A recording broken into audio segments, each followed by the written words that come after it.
अस्सलाम वालेकुम एवरीवन। आज हमारे साथ सर दरबान है। तो सर दरबान है हमारे पास, सिंध सेल टैक्स ऑफिसर। इनका जो फर्स्ट बैच में इनकी सिलेक्शन हुई थी। तो सबसे पहले तो हम सर को कांग्रेचुलेशंस कहते हैं। Thank you.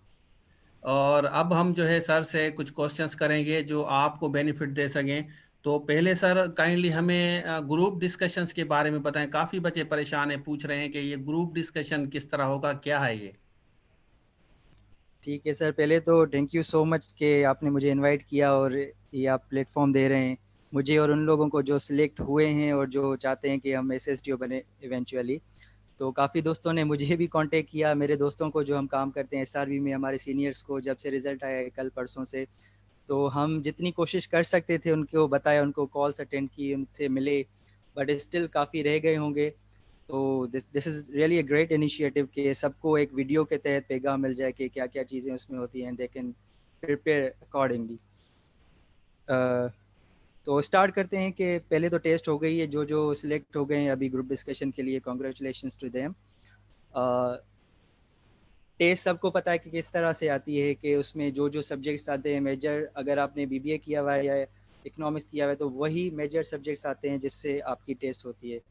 Then there is this group discussion phase, जिसके बाद फिर इंटरव्यू होगा and then eventually you will be getting in Sindh revenue board. तो हम अभी डिस्कस करेंगे कि what exactly we will be doing in group discussion. आपने वो सारी लिस्ट देखी हुई होगी जो ग्रुप्स उन्होंने बनाए हुए हैं कि 2500 जो भी कैंडिडेट सिलेक्ट हुए हैं। जी सर। तो उनके उन्होंने ग्रुप्स बनाए हुए कि 2 दिन में फलां फलां टाइम पे फलां फलां ग्रुप के जो कैंडिडेट होंगे, जो कि 20 से 25 से अराउंड आई बिलीव, उनका ग्रुप बना के उनके वहाँ पे ग्रुप डिस्कशन हो गया आईबीए कराची में। तो how it works, let me tell you, कि वहाँ पर आपके ग्रुप डिस्कशन जो भी एक क्लास स्ट्रक्चर होता है, जो ग्रुप उन्होंने बनाया हुआ है, से 20 to 25 candidates, they'll be sitting in a classroom structure and they'll be facilitators, or you can say moderators, and they are probably IBA faculty, जो कि वहाँ के प्रोफेसर्स हैं, लेक्चरर्स हैं, वो वही आपके वहाँ पे वो सारी ग्रुप डिस्कशन को मॉडरेट कर रहे होते हैं। तो उसमें होता ये है कि 2-3, depending on the class structure या जिस तरह से भी वो असाइन करें, मॉडरेटर होते हैं। They will be giving you some topics, then you have to discuss on that topic. And सवाल ये आया था कि वो किस तरह से पूछेंगे, या तो आपको कहेंगे कि आप खुद से बोलें, आप इतना इतना टाइम आपको दे देंगे, या जिसको बोलना होगा वो हैंड रेज करेगा किस तरह से। तो मैं अपना एक्सपीरियंस बता रहा हूँ कि हमारे सेशन में ये हुआ था कि दे दे गिव अस अ टॉपिक, उस पे उन्होंने कहा कि ये टॉपिक है, आपको बोलना है, और they started from the first student that was sitting in front of them. तो इस तरह से वो सारे जो भी स्टूडेंट्स होते चले गए, आखिर तक सबसे उनका ओपिनियन लिया, उनके पॉइंट्स लिए। देन स्टिल जो टाइम था उसमें उन्होंने थोड़े बहुत क्रॉस क्वेश्चंस किए, क्योंकि वहाँ से इनपुट आ गया था अभी स्टूडेंट से कि किस तरह से उसको कैरी करना है ग्रुप डिस्कशन को। तो थोड़े बहुत क्रॉस क्वेश्चंस करके, जिसको फिर दूसरी पॉइंट आ रही थी, दे will B raising hands and answering accordingly. तो मेन पॉइंट इसमें नोट करने की ये है कि उसमें टाइम कितना होता है, अराउंड 30 मिनट्स टू 40 मिनट्स। जी सर। और उसमें आपको कोशिश ये करनी होती है कि आपको उस टॉपिक से रिलेटेड जो भी आपको मालूमात है उसको लॉजिकली विथ जी। फैक्ट्स एंड स्टेटिस्टिक्स आपको वो बताना होता है कि आपको क्या पता है उसके बारे में। दे will B judging you accordingly, आपको उसका स्कोर दे रहे होते हैं। तो हमारी बैच में जो जीडी का स्कोर था ग्रुप डिस्कशन का, वो था कि 1 से लेकर 10 तक। तो उसमें से आपको जो भी स्कोर करना होगा वो डिपेंडिंग ऑन कि आप कितना बोलते हैं, आपकी प्रेजेंटेशन किस तरह से, आपके कॉन्फिडेंस किस तरह था, आपकी ड्रेसिंग क्या थी, आपकी कम्युनिकेशन किस तरह से थी, आपकी लैंग्वेज किस तरह थी, आपने आर्ग्यूमेंट किस तरह से बनाए, दीज ऑल थिंग्स। तो किसी और क्लास में मेरे दोस्त ने बताया था कि जो दूसरे सेशन में था, तो उन्होंने कहा था कि they give us 1 minute to talk on the topic, और उन्होंने वो बोला था और उन्होंने उस तरीके से उनको जज करके उनको स्कोर कर दिया था।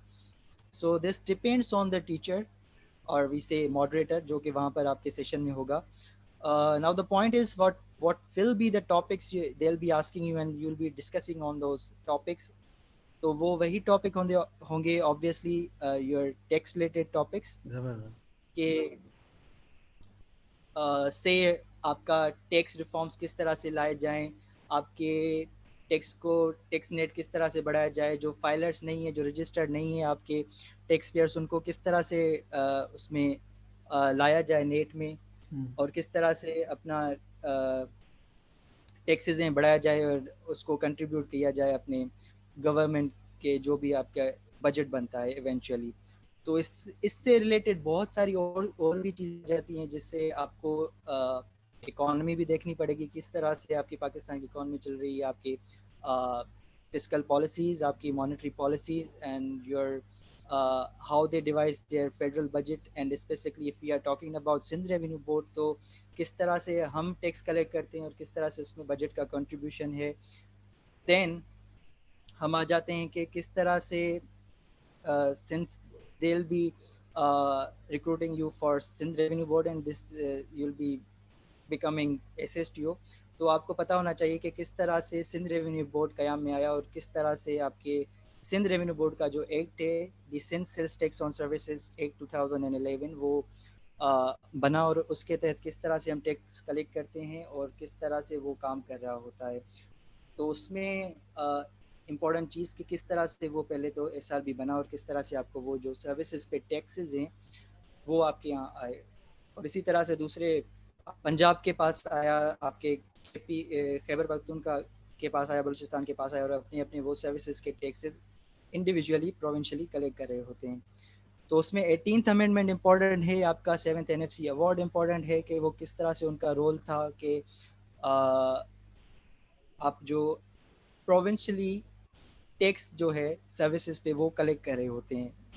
तो उसमें आपको देखने पड़ेंगे कौन सा आर्टिकल है, कौन से वो फेडरल लेजिस्लेटिव लिस्ट से उसमें 49 एंट्री है जो कि आपको एक्सक्लूसिवली बता रही होती है कि आपको सर्विसेज पे टैक्स जो है वो फेडरल का डोमेन नहीं है, वो ऑब्वियसली अब प्रोविंसेस का डोमेन है। They will be devising all the laws on it, जिस तरह से आपका हमने बताया कि since sales tax on services act 2011 बना, उसके रूल्स बने और उसके तहत हम काम कर रहे होते हैं। सही। इसी तरह से जिसको जितने स्कोर मिलेगा उस स्कोर को और आपके टेस्ट के स्कोर को मिला के आपकी जो भी लिस्ट बनेगी they will be going towards interview and then afterwards you will be becoming SSTO and still there is a period of your training for a year।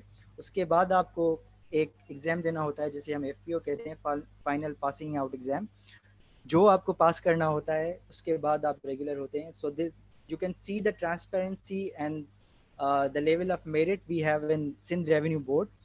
किस तरह से उन्होंने IBA के तहत सारे जो भी वहाँ पर अपीयर हुए थे उनको सबको अपने अपने अपने स्कोर्स बताए, उनको पता चल गया कि हाउ इट वर्क्स।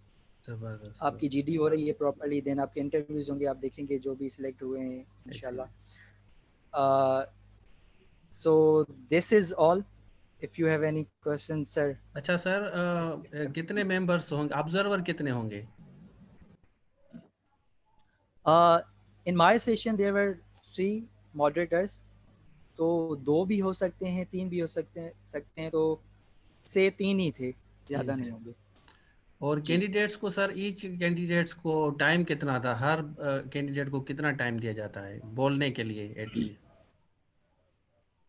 बोलने के लिए वो आपको मैंने अर्ज किया कि वो डिपेंड करता है मॉडरेटर पे कि किस तरह से आपको वो टाइम एलोकेट करता है। या तो वो कहता है कि आप 2-2 मिनट बात करें और जो जो आपके पास पॉइंट्स हैं वो आप बोलें, या तो जैसे डिस्कशन चलती है वैसी चलती रहेगी, जिसको पॉइंट्स आएंगे वो पॉइंट्स बताएगा, जिसको काउंटर आर्ग्यूमेंट करना होगा इफ़ दे अलाउ यू तो वो हो रहे होते हैं। तो वहाँ पे जो इम्पोर्टेंट चीज़ है नोट करने की कि आपको ज़्यादा बोलना है, वो अगर आपको मौका नहीं दे रहे ज़्यादा, पर वो रिलेवेंट होना चाहिए। सही। वो जो भी टॉपिक दे रहे हैं उससे फैक्ट्स पे बात करें और रीजनिंग से बात करें और आर्ग्यूमेंट जो है आपका लॉजिकल हो। तो वो काउंट होता है इसमें। अच्छा सर, ग्रुप को लीड करना आप सजेस्ट करेंगे? ग्रुप को अगर कोई लीड करता है, अगर समझता है कि मैं लीड करूं, तो that will be much better, और नेगेटिव है या पॉजिटिव है ये चीज़? ठीक, अगेन वो डिपेंड करता है कि वो किस तरह से मॉडरेटर उसको देखते हैं। या तो वो देखते हैं कि वो अच्छा बोल रहा है, वाकई कंट्रीब्यूट कर रहा है तो ठीक है, या वो ऐसा समझ रहे हैं कि वो किसी और को बोलने का मौका नहीं दे रहा, तो वो ऐसा भी कर सकते हैं कि जो चुप बैठे हुए हैं उन्हें कहते हैं कि आप, आपके पास अगर कोई पॉइंट है तो आप खुद बता दें, क्योंकि वो कहते हैं कि फेयर फेयर प्ले हो यहाँ पर। जबरदस्त, सही। दिस इज अच्छा व्हाट सर, आई एम आप टेलिंग यू अबाउट। आप आपको जो तरजीह आप समझते हैं कि किस चीज़ पे तरजीह ज़्यादातर हो सकती है किसी की अगर सिलेक्शन हो? तरजीह सारी चीज़ों पे होती है, क्योंकि हमारे जब हमारी बैच इंडक्ट हुई थी तो उस वक्त हमारी 2 टेस्ट हुई थी, या जैसे अभी 1 टेस्ट हुई थी तो हमारी 2 टेस्ट हुई थी। तो व्हाट आई बिलीव कि उन दोनों टेस्ट का वेटेड एवरेज निकाला गया होगा, जीडी का एवरेज निकाला गया होगा, जो कि आप अपेरेंट होता है कि आपकी कितनी मार्क्स हैं। आपको टेस्ट टेस्ट की मार्क्स पता है हर किसी को, अब जीडी होगा तो उसकी स्कोर आपको पता होगा कि इतना स्कोर आया है, उससे आप अंदाज़ा लगा सकते हैं कि इतना स्कोर है और मैं वेयर डू आई स्टैंड। तो उसी के बेस पे आप इंटरव्यू में जा रहे होते हैं। ऑब्वियसली जो आपके अभी 2500 सिलेक्ट हुए हैं सक्सेसफुल कैंडिडेट्स, तो उसमें से ऑब्वियसली अभी शॉर्ट लिस्ट होंगे, सारे इंटरव्यू में नहीं नहीं जाएंगे। होंगे, अच्छा। अच्छा सर, ड्रेस कोड का थोड़ा सा अगर हमें गाइड करें आप। ड्रेस कोड एज सच उन्होंने बताया नहीं था कि ड्रेस कोड किस तरह से उसको वो डील कर रहे होते हैं, पर हम जो भी गए थे बेच में और जो जो सिलेक्ट हुए थे उनकी ड्रेस कोड ऑब्वियसली ऑफिशियल था। दो और सवाल हैं आपसे, लास्ट टू क्वेश्चंस कर रहे हैं क्योंकि वीडियो लंबी हो गई है, तो जैसे बच्चे देखें भी से उनको फायदा भी हो, क्योंकि ज़्यादा लंबी वीडियो नहीं देखते। तो एक सवाल आप अगर हमें इंटरव्यू के बारे में थोड़ा सा काइंडली बता दें, जो बच्चे अभी इसमें ग्रुप डिस्कशन में सिलेक्ट होंगे naturally they will under go interview, तो उसके बारे में अगर हमें थोड़ा सा बताएं, उसके बाद फिर ट्रेनिंग के बारे में भी हम हमें बताएं। ठीक, इंटरव्यू में सवालात अगर हम सारे प्रोसेस को देखें तो किस तरह से हमने जो टेस्ट दी उस टेस्ट में हमने जर्नल जो भी हमें हमें सब्जेक्ट दिए हुए थे, इकोनॉमिक्स थी आपकी, अकाउंटिंग थी आपकी, पब्लिक पॉलिसी थी, उस पर आपने वो जो भी थ्योरीज आपने मॉडल्स पढ़े हुए थे और जो भी नॉलेज आपको थी उसकी टेस्ट हुई। जब आप आए ग्रुप डिस्कशन में तो वहाँ पर आपकी थोड़ा और डीप में गए कि किस तरह से आपकी टैक्सेशन काम कर रही होती है, किस तरह से आप बेहतरी ला सकते हैं और किस तरह से एसआर भी बेहतरी ला सकता है, कौन कौन से आपके टैक्सेस हैं, किस तरह से उनका काम है पाकिस्तान में, और कौन कौन सी बॉडीज़ वहाँ पर होती हैं, आपकी इकॉनमी किस तरह से काम कर रही होती है और किस तरह से आपकी मॉनेटरी फिजिकल पॉलिसी काम कर रही होती हैं। Then when it comes to interview they, let's see, it goes bit deeper कि since you are giving interview for Sindh Revenue Board, तो आपको अभी मालूमात होनी चाहिए कि हाउ द एक्ट वर्क्स। और मैंने पहले भी बताया कि आपको वो चीज़ें भी पता होनी चाहिए कि लाइक 18th अमेंडमेंट और 7th एनएफसी अवार्ड डे किस तरह से उसको एसआरबी को जन्म दिया और किस तरह से अब हम टैक्स कलेक्ट कर रहे होते हैं और दूसरी अथॉरिटीज़ कौन सी टैक्स कलेक्ट कर रही होती है। तो उसमें इम्पोर्टेंट पार्ट ये आ जाता है कि टैक्स के अकसाम कितने हैं, the types of taxes, say direct and indirect taxes. There are also other types of or we say the jargons in taxation departments, जो कि like आउटपुट टैक्स क्या होता है आपका, विदहोल्डिंग टैक्स क्या होता है आपका, इनपुट टैक्स क्या होता है आपका, वीएटी क्या होता है, कैस्केड क्या होता है। इस तरह से आपके सवाल आ सकते हैं। तो to be specific, you need to be aware, well aware about the uh, Act of Sindh Revenue Board, which is the Sindh Sales Tax on Services Act 2011। उसके बारे में आपका जो मेन चीज़ें हैं वो आपको पता होनी चाहिए कि किस तरह से हम किस चीज़ पे टैक्स कलेक्ट करते हैं, उसका स्कोप क्या है, और कौन कौन सी चीज़ें टैक्सेबल हैं और किस तरह से आप बेहतरी ला सकते हैं। ये सारी चीज़ें उसमें आ जाएंगी। सही। अच्छा, इंटरव्यू के बारे में आपने माशाल्लाह अच्छा बताया। अब हम एक ट्रेनिंग के बारे में अगर आप बता सकें कि ट्रेनिंग इनकी मतलब सिलेक्शन के बाद कितने अरसे में होती है और कितने वीक्स कितने मंथ्स तक होती है, और उसमें क्या क्या इम्पोर्टेंट है? जब ये सारी चीज़ें हो जाती हैं आपका टेस्ट हो गया, जीडी हो गई, आपकी इंटरव्यू हो गए, तो आप जब वो सक्सेसफुल जो बंदे होंगे, जो भी हैं 30-40 जो भी उन्होंने सिलेक्ट करने हैं, वो आ जाएंगे एसएसटीओ ट्रेनिंग के फेज़ में। तो उस ट्रेनिंग के दौरान आपको पहले तो आपको पढ़ाया जाता है कि किस तरह से लॉ आपको पढ़ाया जाता है, आपको कॉन्स्टिट्यूशन पढ़ाया जाता है, आपको अपना एक्ट पढ़ाया जाता है which we think is Sindh revenue board, जो कि आपको सारा समझ लेना चाहिए, वो आपको पढ़ाते हैं। आपके पैरेलल जो दूसरे आपके एक्ट्स चल रहे होते हैं, स्टैट्यूट्स चल रहे होते हैं, उनको आप पढ़ाते हैं थोड़ा बहुत, लाइक आपका सेल्स टैक्स ऑफ जो हमने गुड्स पे आपको कलेक्ट करे होते हैं, आपका कस्टम्स का थोड़ा बहुत, ये सारी चीज़ें आपको पढ़ाते हैं पहले। Then you sit as an officer, और जो भी आपको काम करना होता है as an SSTO sales tax officer, वो आप कर रहे होते हैं। और उसी के दौरान आप सीख रहे होते हैं कि किस किस तरह से चीज़ें आ रही होती हैं, किस तरह से आपको वो प्रॉब्लम्स के लिए उसको आप टैकल कर रहे होते हैं, और केसेस जो हैं आपके टैक्स पेयर के, किस तरह से आप नए टैक्स पेयर ला रहे होते हैं, किस तरह से जो टैक्स नहीं दे रहे होते उनका किस तरह से टैक्स डिटर्मिन करें, वो सारी चीज़ें को सिखाते हैं for a period of 1 year. और अच्छा। उसके बाद इवेंचुअली आपका एक एग्ज़ाम होता है, जिसे मैंने पहले भी बताया कि FPO, final passing out exam, वो होगा, उसमें आपको पास करना होगा, then they get regularised eventually. Thank you very much sir, आपने हमें टाइम दिया और मेरे ख्याल में 12-15 मिनट की वीडियो हो गई है और बच्चों को काफ़ी फ़ायदा होगा। आपका इम्पोर्टेंट टाइम था और काफ़ी बच्चे सवाल कर रहे थे। अभी भी आज 3-4 बच्चे कॉलेज आए थे मुझसे मिलने। मैंने कहा यार मुझे इसका आइडिया नहीं है, फिर आपका पता चला तो मैंने आपको अप्रोच किया। आपने अपना क्वालिटी टाइम दिया और हम कोशिश करेंगे कि अगर इसके बाद भी कुछ सब क्वेश्चंस होते हैं तो लिंक के नीचे, मेरे यूट्यूब चैनल के नीचे, जैसे प्रोफेसर रशीद मीरानी है, उसके नीचे आप कमेंट्स, फिर मैं कोशिश करूंगा कि आप उनको वहां पे भी अगर आप अवेलेबल हो तो रिप्लाई दे सकें। मतलब ये अगर कर आई एम सकें। ऑल्सो ग्लेड कि आपने इस तरह से ये इनिशिएटिव लिया और वीडियो बनाई। मैं जी खुद सर। सोच रहा था कि कितने बंदों को कॉल पे रिप्लाई दे सकूंगा या उनसे मिल सकूंगा।